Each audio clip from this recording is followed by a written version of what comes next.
Singularity model is probably architecturally the biggest step in a new direction from a CRM perspective that we've seen in gaming in a long time. And we are so kind of excited about how that is being adopted by the operators that are using with us, the partners that are using Fast Track today. And we can see a clear adoption around everything that we are providing out of the box in terms of all of the behavioral modeling that is happening inside Fast Track and how that is now being utilized inside Singularity model for a one-to-one experience. But where it becomes really, really interesting is how you start doing experimentation in that layer, and you start looking at your data in new dimensions, and you start mining. And I think that has been a little bit of an onboarding, in terms of getting the operators used to working with the more technical aspects of Fast Track. But the most exciting thing in all of that is actually that now we have the access to the natural language, which we are investing heavily in from an R&D perspective right now. I don't think there is any actor in our space that is having such an investment in R&D as we are having right now. And a lot of that is being directed at natural language, because Fast Track has built up this information architecture. It has all of the real-time data the operator is using inside Fast Track and structuring that. It's creating a real-time data warehouse. It's creating all of these insights and behavioral models that are filling up like a player profile. And now, if you have the technical capabilities to mine that data, you have immense capabilities, because also the platform is built up in a very abstract way. So when you go into the back office, you can actually set up pretty much anything from scratch in Fast Track. So if you wanted to do new feature engineering that is used in AI, for example, or you wanted to create new exciting other aspects of the behavioral profile and extend it, you can actually do that end-to-end in the platform if you know how. The natural language and the AI layer, I see an immense opportunity right now in using that to overcome all of the technical barriers, so that the CRM team can really, because they are really artists, they have so many ideas and they want to give outbursts for them. Sometimes they're locked behind using a BI person, using a technical person to get it done.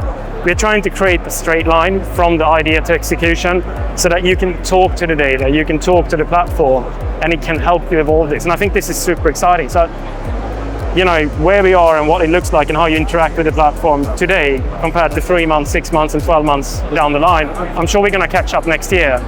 You're going to see something completely different. We're going to talk about something different, because already there's been so much R&D and innovation done in this space. But that would probably be, the area of that.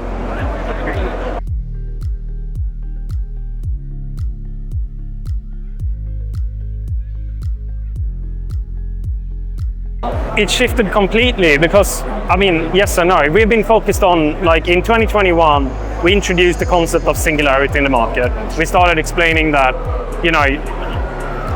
we're putting a word onto something, which was that we truly value our players. We want to elevate the experiences, and we want to be more relevant. Operators want to be more relevant, and they want to win share of wallet by be better at manifesting their CRM strategies and getting that out to the operators. We've always had a huge investment in AI, and we have been focused a lot on the information architecture, which I spoke about before, and building up the right stack and the right technology that enables us to put AI on top of it.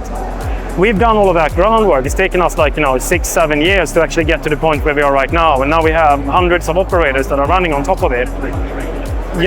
Now when we have this access to natural language and all of these new AI capabilities, which by the way has moved a mile from 1 year ago, we are now able to overcome loads of technical barriers. I'm actually quite happy that we didn't spend time on all of those kind of things that natural language is now solving so easily for us. So yeah, Fast Track might have been a little bit more technical as a platform from a usage perspective in the past, but right now it opens up all of these capabilities.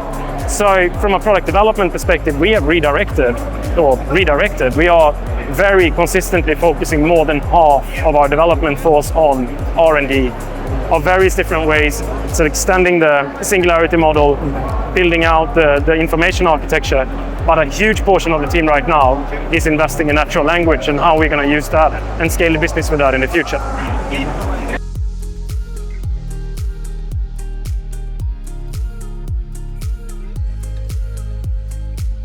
We speak about the information architecture a lot. When we are approaching the future, when we are thinking about what CRM is going to look like a couple of years out essentially, It all starts with the data. It all starts with how we are packaging and how we are structuring data inside our organizations and how we make that data flow in any certain direction. So I keep talking about information architecture in other contexts as well, that one of the biggest challenges right now is to make data flow in the right direction. I think a lot of organizations right now have very quickly come to the realization that technology stacks needs to be upgraded, that platform needs to be built, rebuilt, and that technology needs to be sort of adapted and maybe changed and rebuilt in many sense in order to open up the aspect of live data feeds, of real-time data, and be able to provide that to a provider. I still have a lot of those conversations with operators, and I think that is like the single most important priority for any organization right now as well. It's not just about, getting through an integration with a provider like Fast Track, but actually any provider in the market right now, any sort of innovation that is coming up, any use of AI, any sort of scaling on top of that requires that information architecture to be in place. And the ability to work with real-time data in a structured way that scales is a fundamental aspect to being a successful business, I think, in the future. We are like trying to assist everyone, if people feel like they're not ready like right now, but they're like working on a roadmap in order to get there and how to transform the business. We've always tried to offer a helping hand because we have a lot of experience in that field. Fast Track has been working, we were the first in the market that kind of introduced real-time data, and already 9 years ago, and now we learned a lot during the way, so there is a lot of, we can also be a bouncing board and a sounding board, and we are for our partners in terms of like sometimes getting through that digital transformation and getting the organization ready. But that is a very, very important aspect right now in gaming.